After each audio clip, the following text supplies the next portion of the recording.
Now, the present research, as you can imagine, served in this context, it served merely as a means to validate predetermined paradigms. And what were the predetermined paradigms of a polarized and conflict-ridden society? But there was also a marked tendency to seek what we call as convenience samples, where you go to locations where you can easily access the kind of respondents who fit your research requirements, be it crowded markets, shopping arcades, train stations, wholesale vegetable markets, and so on. Now, my problem is where most respondents who were recruited belong to a certain the same social background. And by social, I mean their religious and linguistic profiles were all the same. And they served as data points to corroborate predetermined paradigms. And I wonder if the study conclusions would have been different if the sample had varied members and if they had belonged to different religious groups. The second problem that happens when you have this sort of a team is where they lead respondents to desired responses. And this is where the real test of ethics happens, when data contradicts the scholar's accepted beliefs. And we call these as deviant data. And I refer to an instance of deviant field data. And that caught my attention because I was working alongside my co-researcher, who was a European. He had a working knowledge of Hindi, and he was all set to complete his doctoral research in a renowned American academic institute. And alongside that, he was also a faculty in another research organization. So the said co-researcher, he was at that time looking to combine his doctoral research questions with that of the project which we were involved in. Now, this is the instance. He asked a participant, and she belonged to a particular demographic background, and you will know what I'm getting at. So he asked her if she had participated in a campaign against the government in her state, and she answered in the negative. So he again asked her if she would have joined if her religious head had asked for it, had commanded for it, either on the mass media or social media. To that again, she answered in the negative. Then he asked her if she had ever felt, quote unquote, if she had ever felt threatened by members of the majority religion. And she responded yet again in the negative. So to this, my colleague asked, now he changed his track a bit, and he asked her, again, quote unquote, how you might feel if you're threatened by members of the majority religion in the future. So at the end of that interview, I asked my colleague the reason for his persistence to obtain an affirmative sort of a response to religious tension in the region. And his obvious answer was, I'm trying to tease out the problem as an outsider. So I remarked that our research mandate was to gather personal experience of people. And, besides as a non-Indian academic, interacting with rural Indians, one had to be mindful of, projecting dominant constructs or coming across as being not just having, a preconceived sort of an idea, but also coming across as being aggressive. So the response was, again, quote unquote, he said, they don't reveal unless they are pushed to a point, they being the respondents.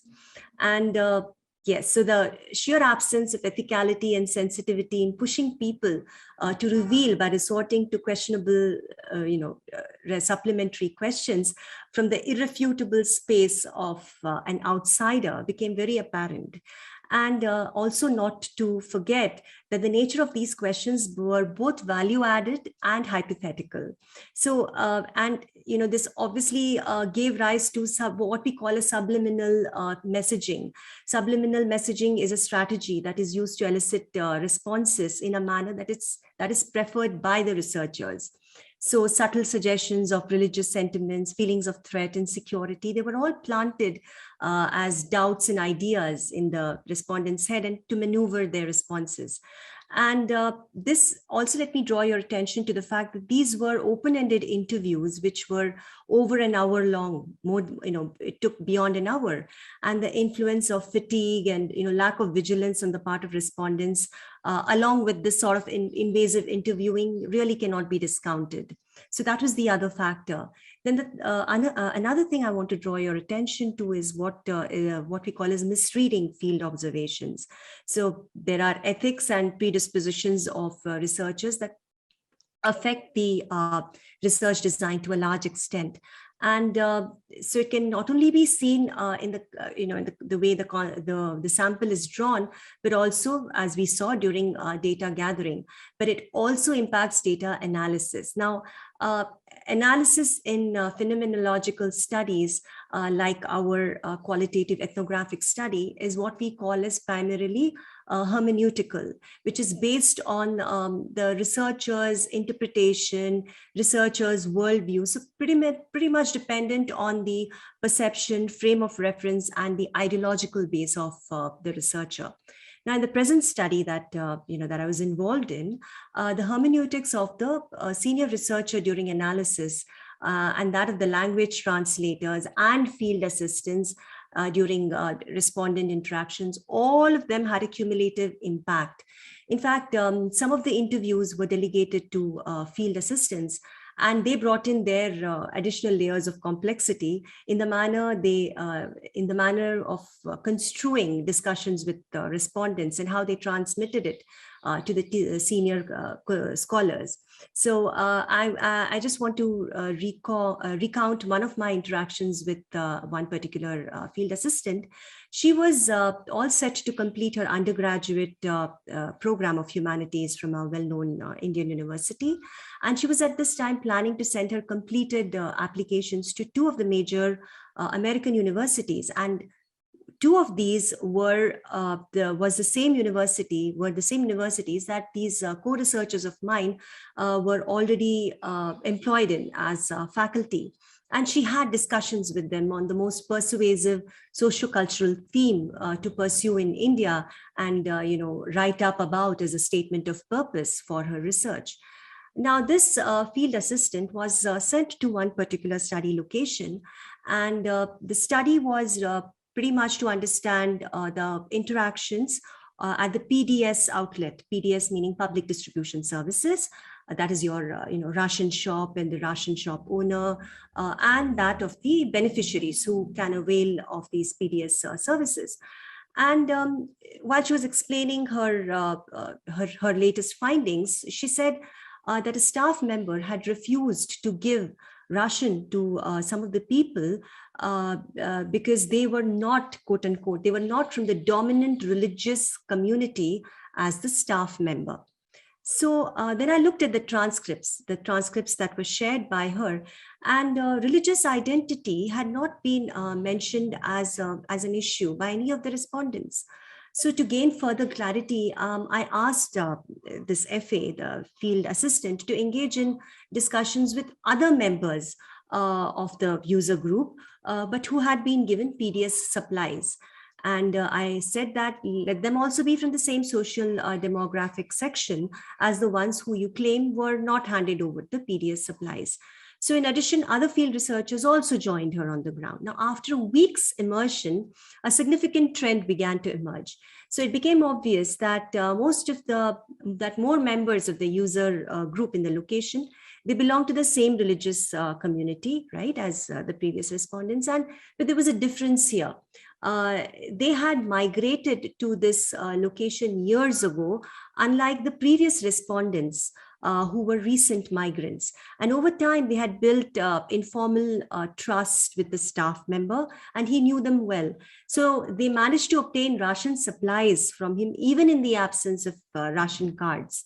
So it was evident. So these were respondents who were from the same religious community, as I said, and there were others from a different religious community who had not been similarly given ration supplies because they were also recent migrants. So you understand, it became evident that religion was not critical to obtaining PDS supplies in this context. It was more about maintaining and leveraging trust with and shared context with the PDS shop owner. So these translators had been the other thing to remember is it's not just field assistants who had their layer of complexity, as I like this example as I gave you. There were field translators who were also employed, and this was for locations that the researchers did not know the local language of.